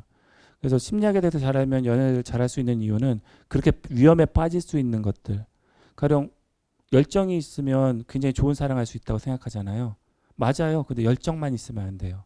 로미오와 줄리엣은 열정만 갖고 사랑하다가 비극으로 끝났어요. 누구는 헌신해줘야 사랑 아닌가요? 근데 그것도 문제예요. 인어공주는 자기 목숨을 벌리려고까지 했어요. 목소리도 다음에는 목숨까지. 근데 어떻게 해요? 그 왕자랑 대화 한번 나눈 적이 없어요. 누군 그러죠. 디즈니 영화 봤더니 대화 잘 나눴다고. 그러니까 디즈니니까 그 안데르센 동화에서는 대화 한번 나누지 않고 물방울이 돼서 끝났거든요. 그러니까 어느 한 조건이 아니라 심리학에서는 행복할 수 있는 사랑의 조건들을 같이 추구해야만 되는, 열정 있으면서 헌신해야 되고 이런 식으로 조건들을 계속 찾아내요. 그래서 그거를 알려주니까 가령 아까도 말씀드렸듯이 처음에 이제 소유욕이 많은 친구들을 사귀면 데이트 폭력으로 발전하거나 아니면 리벤지 포르노 뭐 등등. 왜냐면 자기 도구니까. 그래서 사실 심리학에서 잘 알면 연애를 잘못할 수 있는 걸 피할 수 있어요. 그러면 잘할 수 있는 것만 남고요. 그리고 내가 혹시라도 잘못하게 되면 심리학을 통해서 시행착오를 내가 왜 그렇게 했는지를 찾아봐서 더 나은 연애를 할 수 있게 되는 거거든요. 보통 심리학의 도움을 안 받고서 연애하시는 분 잠깐 얘기를 할게요. 보통 이렇게 여자친구들끼리 그러면 야 지난번에 그때 사귀었던 애는 개판이고 지금 사귀는 애는 달라. 그런데 다른 사람 눈에는 똑같은 애 사귀고 있는 경우가 많이 있어요. 왜? 그 시행착오 교훈을 걔가 나쁜 애라고 생각했지 그 조건으로 생각한 적이 없어서. 나는 얼굴 잘생긴 애면 좋다고 생각했는데 걔는 덜 잘생겼으니까 이번엔 더 잘생긴 애. 이런 게 아니라 외모는 좀 아닌 것 같은데 그 성격을 한번 도전해볼까? 뭐 이런 식으로 이렇게 다른 거로 도전했어야 되는데 그거 없이 그냥 걔 나쁜 놈이었으니까로 그냥 확 가버리니까 계속 똑같은 연애를 하는 거예요. 그래서 심리학은 그런 거에 대해서 조건을 추가할 수 있고 뺄 수 있는 그런 도움을 줍니다. 단 픽업 아티스트 뭐 이런 것들 책은 안 좋아요. 그거는 사람을 속이는 거예요. 그러니까 이게 순간적으로. 근데 연애는 그보다 훨씬 더 긴 거거든요. 뭐 마음을 사로잡는 말 이렇게 하면 상대방이 뭐 그런 거 있잖아요. 오늘은 해가 안 뜬 줄 알았어요. 그러면 무슨 얘기예요? 그러면 당신이란 해. 저도 싫어요. 아무튼 그런 거 픽업 아티스트가 막 얘기하거든요. 그러니까 그거는 아닌 것 같아요. 픽업 아티스트는 연애를 하는 게 아니라 일종의 사기? 뭐 이런 걸 알려주는 거에 더 가깝고요. 연애는 심리학을 통해서 더 올바르게 할 수 있는 방법을 얻을 수 있을 겁니다. 뭔가 잘할 수 있는 방법이 아니라 올바르게 조금 더 좋은 연애를 할 수 있다고 말씀해 주신 것 같습니다. 그 다음으로는 심리학의 대로 넘어가 봐도 될 것 같은데 예. 작가님이 골라주시면 좋을 것 같아요. 제 쪽에서는 조금 멀어서요. 심리학에도 여러 분야가 나뉘고 그 안에도 다양한 주제가 있다고 알고 있습니다. 최근에 관심을 가지신 주제는 어떤 건가요? 일단 산업 및 조직 심리학이라고 해서 그 회사 직장 안에서 벌어지는 일, 또 그리고 취업할 때 벌어지는 어떤 심리적인 위기, 문제, 그러니까 여러분들 청소년들은 굉장히 황당한 얘기겠지만 직장인 사춘기란 거 있어요. 그거 검색하면 다 나옵니다. 뭐야, 직장 다닐 정도면 어른 아니야 하겠지만 그렇지 않아요. 나이 50 들어도 어른 아닙니다, 여러분. 되게 비슷하게 중2병이 있으면 또 대2병이 있고요. 맞습니다. 또 직장 가면 뭐였죠? 3년 이내. 3년 차, 뭐 네, 그렇습니다. 5년 차 요때마다 한 번씩 위기가 온다고 맞습니다. 하더라고요. 그게 왜냐면 자기가 뭔가 안다고 생각했는데 한계에 부딪힐 때가 오거든요. 근데 한계에 부딪히면 내가 성장하지 않았네라는 것을 현실인식이 되는데, 아까도 잠깐 말씀드린 것처럼 자기가 70점 성적을 맞는 사람이 70점이라는 걸 인정을 해야지 77점 맞는 방법을 찾는데, 그 억울해하기만 하면 선생님이 문제를 개판으로 냈어 이렇게 하면 그 친구 공부 안 하고 맨날 선생님 욕하다 끝나거든요. 그래서 그런 자기를 더 성장시킬 수 있는 그러한 방법, 그리고 이제 이게 직장 생활이 이거 왜냐면 왜 이런 생각을 하게 됐냐면 100세 시대 하지만 100세 시대라고 얘기하잖아요. 그런데 요즘 다 일찍 퇴직하고, 그러니까 평생 벌 돈을 벌지 못한 상태에서 퇴직하니까, 그러면 이제 이런 진로나 이런 거에 대해서 더 고민해 봐야 되거든요. 그러니까 어떤 대학 간다, 어디 취직한다 그거가 아니라 내가 뭘 하면서 어떻게 자아 실현하면서도 경제적으로 어떻게 나은 삶을 살지에 대한 고민이 굉장히 있어야 되거든요. 중간에 막 30대 때 번아웃돼서 그냥 삶이 완전 뒤틀어지고 이런 게 아니라, 그래서 그런 산업 및 조직 심리학 주제를 공부하고 있고요. 또 하나는 이제 젠더 이슈. 저희 애들이 이제 대학교 3학년이니까 그런 좀 있으면 이제 또 여성이고, 그래서 남성으로서 저는 페미니즘에 대해서 굉장히 오해를 많이 하고 있었던 사람이라서, 그러니까 뭐랄까 너무 공격적이다 등등. 그래서 젠더 이슈에 대해서, 젠더 문제에 대해서 생각하고 있고, 뭐 그렇다고 해서 그 급진적인 사람들과 지금 공감한다는 뜻은 아닌데, 그러니까 어떻게 하면 인간주의로서 젠더 문제를 다룰까. 그러니까 성소수자나 이런 사람들 제외시키면서 어떤 여성을 차별을 없애는 이런 게 아니라 전체가 인간주의, 휴머니즘이라고 하는 차원에서 어떻게 하면 이 문제들을 해결해 갈까라고 하는 생각들을 이제 정리하고 있어요. 그래서 아까도 말씀드린 것처럼 청소년기서부터 청년기까지의 남성에 대해서 분석하고, 그게 끝나면 이제 여성 분석하고, 그 다음에 끝나면 중년 남성 분석하고, 뭐 이런 식으로 할 겁니다. 근데 이제 거기에 대해서 관심을 굉장히 많이 갖고 있습니다. 여태까지는 사회학적으로 분석하거나 정치적으로 분석하신 분들이 있는데, 심리적으로 좀 더 분석해야 될 필요가 있다고 저는 생각합니다. 또 요즘 또 이슈가 되는 이런 부분들을 또 열심히 또 공부하고 계시고 관심을 가지고 계신다고 말씀해 주셨습니다. 저도 그 질문이 좋은 것 같습니다. 심리학과 관련된 진로와 직업에는 어떤 것들이 있나요? 라고 질문해 일단은 주셨네요. 심리학과를 나오면 어떤 특정 직업을 갖는다는 건 좀 말이 안 되고요. 그러니까 심리학 지식으로 꼭 그 전공을 하지 않더라도 심리학 공부는 할 수 있는 거거든요. 그 교양으로 듣거나. 그랬을 때 도움이 되는 게, 일단 사람의 마음에 대한 이해가 필요한 곳들은 다 들어가고 있어요. 미국에서 전투기 조종관 설계하는 사람은 심리학자예요. 공학적으로 기술 개발하는 사람은 공학자 맞아요. 근데 그거를 어떻게 배치할지는 심리학자가 해요. 왜일까요? 일일이 수치들을 읽을까요? 전투기 잠깐 이거 35 됐고 잠깐 55 됐고 이렇게 할까요? 전체 패턴으로 딱 보고서 알아서 조정해야 되겠죠. 그리고 비상 탈출 스위치가 너무 찾기 힘든 데 있어요. 그러면 전투기 조종사 죽습니다. 그래서 너무 찾기 쉬운데 있고 실수로 그거를 누를 수 있는 데 있으면 그 전투기 그 비싼 거를 또 버리게 되죠. 그러니까 어떻게 해요? 적당한 데 위치시켜야 돼요. 그건 다 심리적인 문제잖아요. 사람이 어떻게 지각을 하고, 그러니까 어떻게 감각이 오고 그걸 어떻게 판단하고의 부분이라서. 자, 그리고 또 HCI 분야라고 해서 사람들이 서비스 혹은 프로그램을 쓸 때 어떻게 하면 더 편하게 쓸까? 편하게. 그것도 감정이잖아요. 생각이기도 하고. 그리고 노벨 경제학상 받으신 분 중에 두 분이, 결국은 세 분 됐지만, 그분들이 행동영재학이라는 것을 통해서 받으셨는데 사람이 어떤 선택을 하고 어떻게 정치적으로 선택하고 이런 거 연구하신 분들도 심리학자예요. 굉장히 생각지도 못한 분야의 심리학이 많이 쓰이네요. 그 슈퍼마켓에서 마케팅하는 거 있잖아요. 그리고 쿠폰 주고서 쿠폰을 왜 주냐면 소비자를 위해서 주는 게 아니라 아까도 얘기했잖아요. 있는데 안 쓰면 내 손실 같잖아요. 그래서 그런 것들 이거 쿠폰도 처음부가 아니라 10개, 12개 중에 2개는 먼저 찍어서 주는 곳들도 심리 법칙에 의해서 하는 겁니다. 그런 것들에 대해서 하는 사람들이 그러니까 인간의 심리에 대해서 인간이 기계를 쓴다. 그럼 거기도 들어가고요. 인간이 어떤 프로그램을 쓴다. 거기도 들어가고요. 인간과 인간이 상호작용한다. 그래도 들어가고요. 그 사실은 심리학이 안 들어가는 데가 없는데 심리학과를 꼭 나와야 되냐라고 물어보면 저는 그거에 대해서는 좀 부정적이에요. 제가 심리학 나왔지만 왜 그러냐면 심리학과를 나오면 그러니까 심리학과는 당연히 심리학자가 나중에 되겠다 하는 사람들을 위해서 커리큘럼이 짜여져 있습니다. 근데 사회는 굳이 그렇게 심리학자 전문적인 것까지 필요한 게 아니라 그 감각이 필요한 거거든요. 그 감각은 교양 자기가 원하는 걸로 교양으로 들어도 어느 정도 해결되고 그리고 나중에 회사나 자기가 직업에서 계속 공부하면 되거든요. 자기가 열심히 공부하면 되는 거라서 저는 꼭 심리학과에 와야 된다고 생각하지 않는데 그러니까 이런 거죠. 심리학과의 분야보다도 심리학은 유망하다는 거죠. 자기가 기계를 설계하는데 심리학까지 알고 있어요. 그럼 당연히 기계 만드는 회사에서는 그 사람을 더 뽑으려고 하겠죠. 그런데 심리학과 출신으로 기계를 공부하려고 해요. 어렵죠. 그거는 진짜 어렵거든요. 차이가 그래서 그래요. 그래서 그 인스타그램 만드시고 뭐 이러신 분들도 다 심리학 전공했거든요. 그래서 심리학만 전공한 게 아니에요. 프로그래밍 이런 것도 다 전공해서 그렇게 된 거거든요.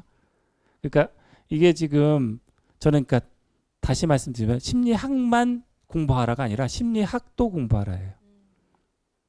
그런 것처럼 요즘 또 대학교에서는 복수 전공, 혹은 부전공, 자유 전공, 네. 아예 전공 안 정하고 들어가는 자유 전공 학부도 있으니까 저는 심리학에 관심이 있다면 한 번쯤 심리학을 공부하겠다는 마음 그대로 다른 과를 한번 내가 나중에 만약에 뭐 법정에서 벌어지는 일에 심리학 하고 싶다 그러면 그런 뭐 행정이나 혹은 법 관련된 혹은 나중에 이제 법 로스쿨이나 이런 데 갈 생각으로 가고 뭐 이런 것들을 전 합니다. 왜냐면 그게 심리학 응용되는 심리학에는 훨씬 더 도움이 될 겁니다. 이 심리학을 어떤 분야에 쓸 수 있는지를 잘 네. 생각해 보면 또 좋을 것 같습니다. 네. 그러면 다음 카테고리로 넘어가도 될 것 같습니다. 예. 작가님에 대해 또 이 예. 친구들이 질문을 해주셨는데요. 이런 것도 좋은 것 같습니다. 심리학자가 된 계기나 이유가 따로 있으실까요? 일단 저는 아까도 말씀드린 것처럼 자아 정체성이 없고 남들이 잘한다고 생각하는 거를 잘하고 싶어 했던 사람이었어요. 그래서 이제 재수 없는 얘기지만 공부를 꽤 잘했습니다. 근데 이제 떨어졌어요. 서울대를. 그 후기대로 성대를 갔는데 이제 여기 지금 여러분들은 잘 모를 수 있는데 전후기 옛날에는 전기가 있고 후기가 있었을 때였는데 여기가 굉장히 오래된 사람 같네요. 그래서 갔는데 왠지 내가 여기 있어야 되지 않을 사람 같이 느껴지는 거예요. 사실은 대학이 그렇게 차이가 안 나는데 그때는 그렇게 생각하지 않고 인생을 서열로 생각했었거든요. 그러니까 내가 무시했던 애들과 내가 같은 학교를 다닌다는 거가 인정이 안 되는 거예요. 그래서 과를 2번 바꿨습니다.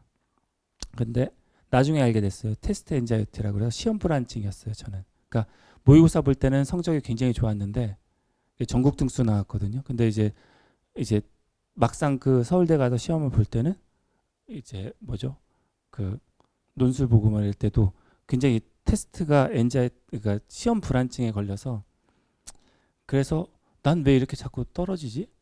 나 자신이 그리고 나는 왜 남들이 성대면 좋다고 그러는데 왜 다니는데 이렇게 힘들지? 궁금해서 나 자신을 알아보자 라는 생각으로 심리학과를 가게 됐고요. 가서 이제 그런 생각이면 열심히 공부했어야 되는데 공부 안 했고요. 공부 안 해서 4.5 만점에 1.9인가? 아주 그냥 놀라운 성적을 받았습니다. 그러면 이제 삼수에서 성적이 안 좋으면 군대 가야 되거든요. 그래서 군대를 특수부대 가서 갔다가 와서 그러고 나서 이렇게 살면 안 되겠구나 생각이 특수부대가 저한테 도움됐던 건 아니고요. 이렇게 살면 안 되겠구나라는 생각을 저희 아내 그때 첫 소개팅했던 제 아내가 하게 해주어서 그러고서 이제 그 다음에 심리학 공부를 굉장히 열심히 해서 또 재수 없는 얘기지만 이제 4.35를 계속 넘겼어요. 그래서 조기 졸업 대상자인 줄 알았는데 1학년 1학기 때 1.91을 3.0을 한 번이라도 내려가면 안 되는 거였는데 결국은 4.2인가 뭐 이렇게 받았는데 안 되는 거예요. 조기 졸업이. 그래서 아무튼 심리학을 굉장히 열심히 공부했고요. 그 당시에. 그래서 엄청 재수 없는 애가 됐었어요. 왜냐면 대학교 3학년 때 저희 은사님이신 이정모 선생님이 대학원 수업을 듣게 해주셨거든요. 그래서 그때 지금 교수들이신 각 심리학과의 교수분들이 대학원생일 때 같이 공부했었고 그래서 그러다가 이제 IMF 돼서 이제 굉장히 힘든 시간을 가졌죠.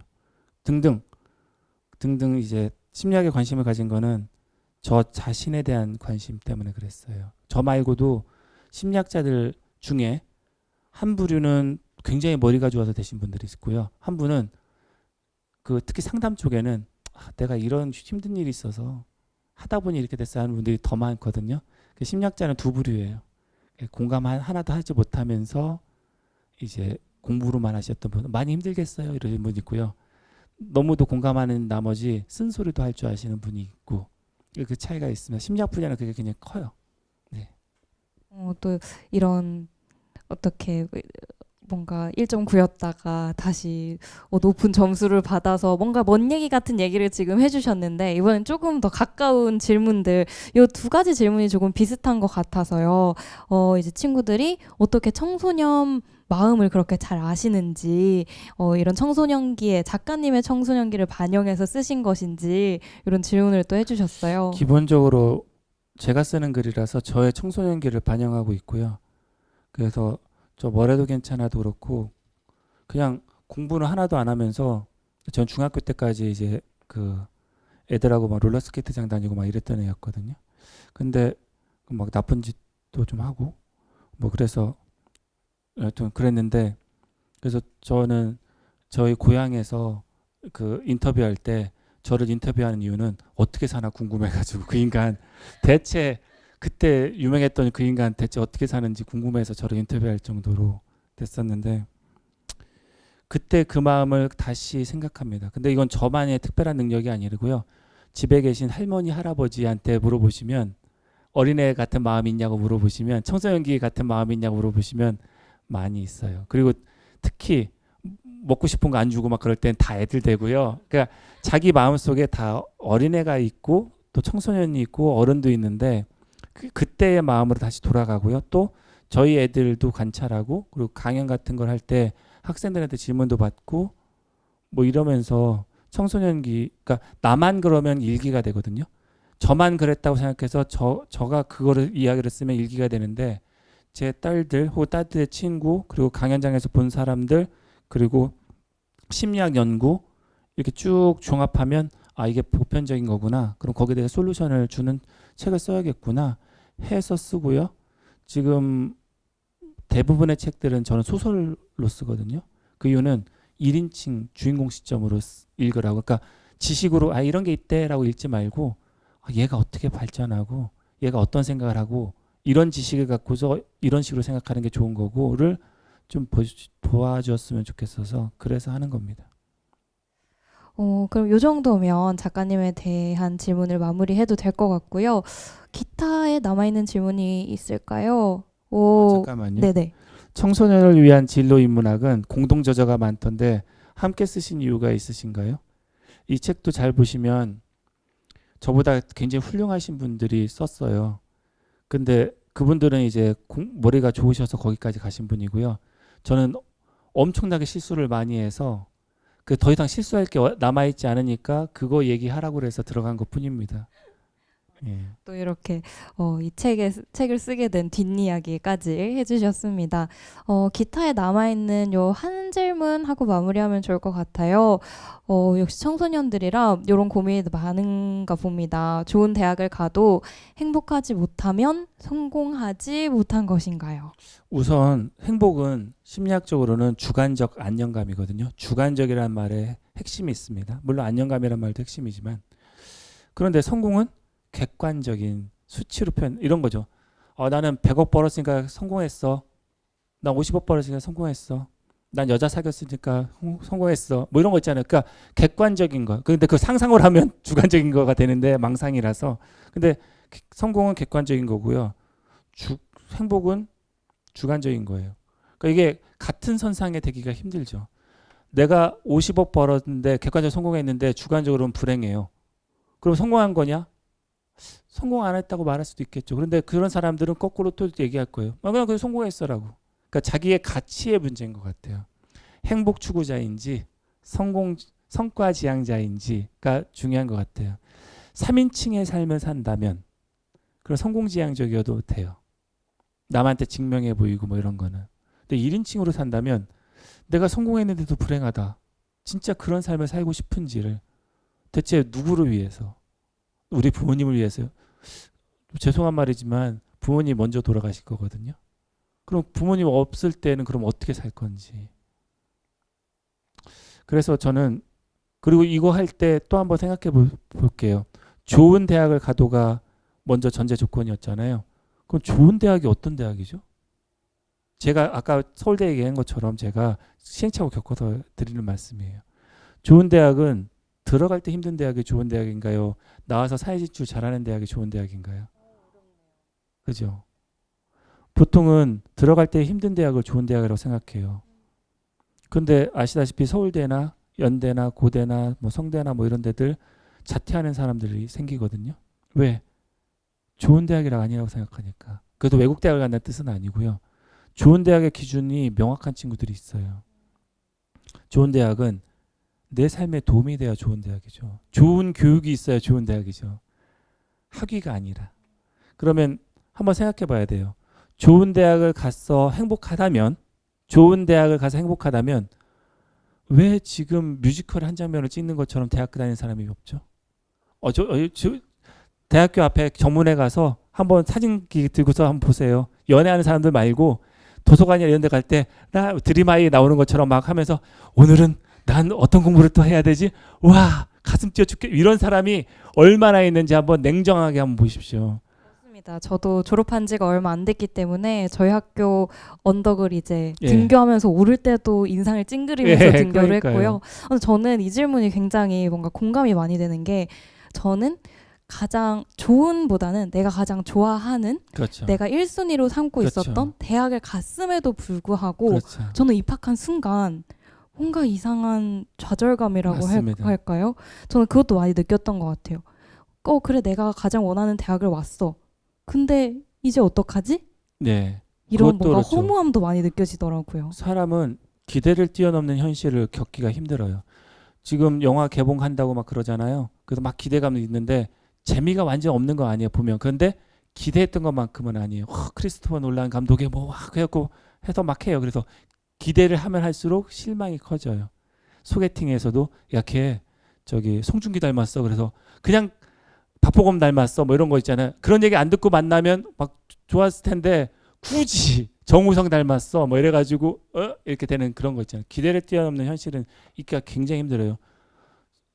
정우성도 가끔 영화 배우 그 분장에 따라서 외모가 달라지는데 그걸 기대감을 계속 갖게 하면 안 되거든요. 근데 좋은 대학을 가면 행복할 거라는 공식에서 일단 좋은 대학이라는 기준부터가 지금 흔들리고 있거든요. 그럼 자기는 한번 잡아야 된다는 거죠. 자기는 나는 들어갈 때 힘든 대학이 좋은 대학이야. 나는 들어가서 재밌게 지낼 수 있는 대학이 좋은 대학이야. 나는 사회 진출 잘하는 대학이 좋은 대학이라 이런 거. 어차피 사회는 힘들게 돼 있으니까 인생에서 4년 정도는 난 좀 비를 피하고 싶어. 뭐 나쁘지 않다니까요. 대신 그 전제 조건은 뭐예요?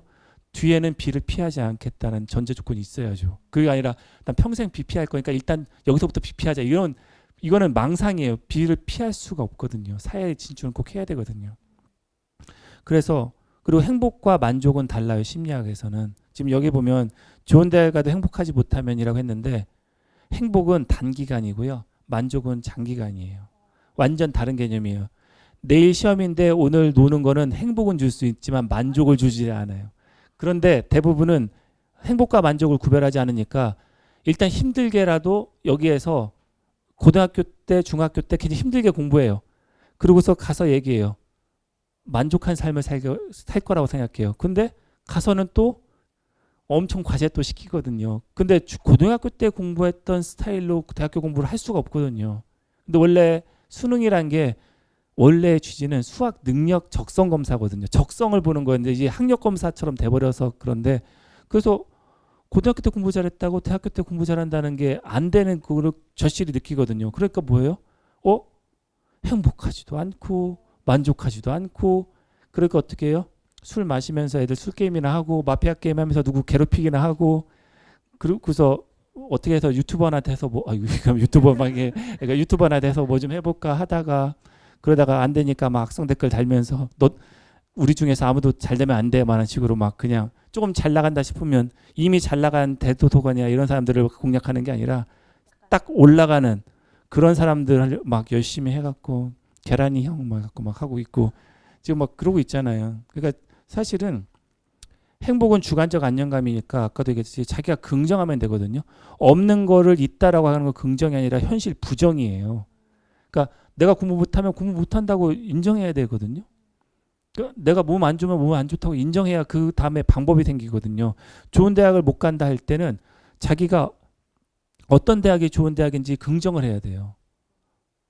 그래야지 거기서부터 내가 좋은 대학이라고 생각할 수 있는 남의 눈 말고요. 그 긍정을 해야 그 긍정할 수 있는 방법을 통해서 계속 야금야금 가서 행복할 수 있고요. 행복이 쌓여서 만족할 수도 있거든요. 근데 만족을 추구해서 행복을 포기할 수도 있어요.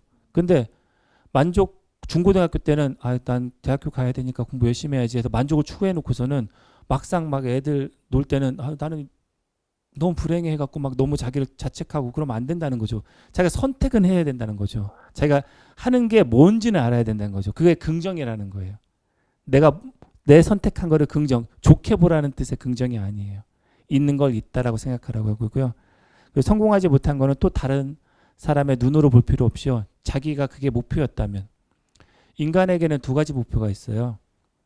자기가 장인이 되는 목표가 있어요. 그러니까 남과 상관없이 난 이걸 꼭 이룰 거야 하는 그 마스터리 골이라고 그러는데 자기가 장인이 되고자 하는 목표가 있고요. 또 하나는 퍼포먼스라고 해서 수행 목표가 있거든요.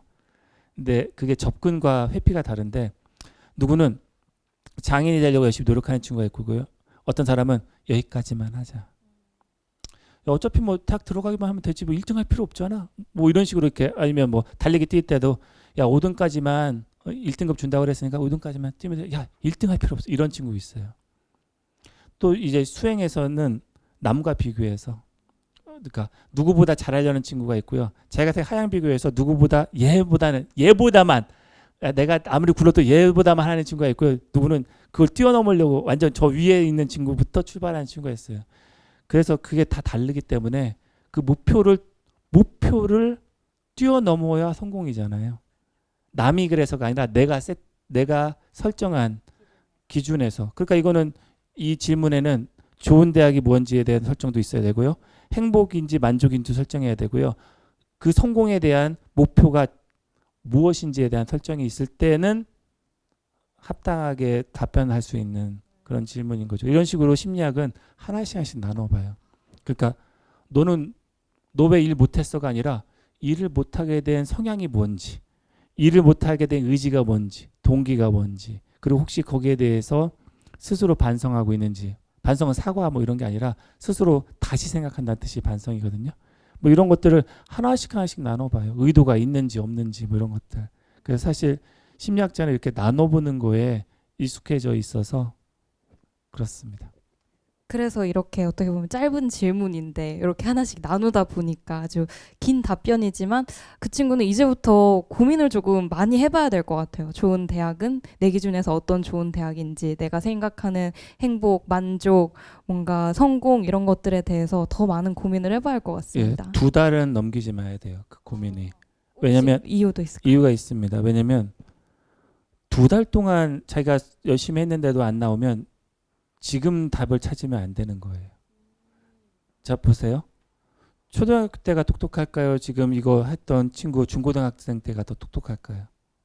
고등학생 때가 똑똑하겠죠? 자, 그러면 20대가 똑똑할까요? 중고등학생 때가 더 똑똑할까요? 20대가 똑똑하겠죠. 그러면 더 똑똑한 그 친구가 대답해 줄 거예요. 그런데 나는 고민하느라 어느 대학 갈지도 못 정했고 아무것도 안 할래 하는 거하고 2달 동안 했는데 일단 잠정적으로 일단은 에이, 그래도 그러면 이거라도 하자라고 했던 거가 있어요. 그럼 그 다음에 그걸 뛰어야 되는 거지. 계속 잠깐만 아직 답을 못 얻었어. 아 잠깐만 이러면 나중에 진짜로 인생이 답을 알려주는 순간이 올 거예요. 그러면 그때는 진짜 저처럼 이제 언젠가 그냥 그러니까 고민만 하다가 우물쭈물대다가 진짜 큰일 나거든요. 근데 저는 작가가 돼서 그나마 다행이지만 저는 운이 좋았던 거고요.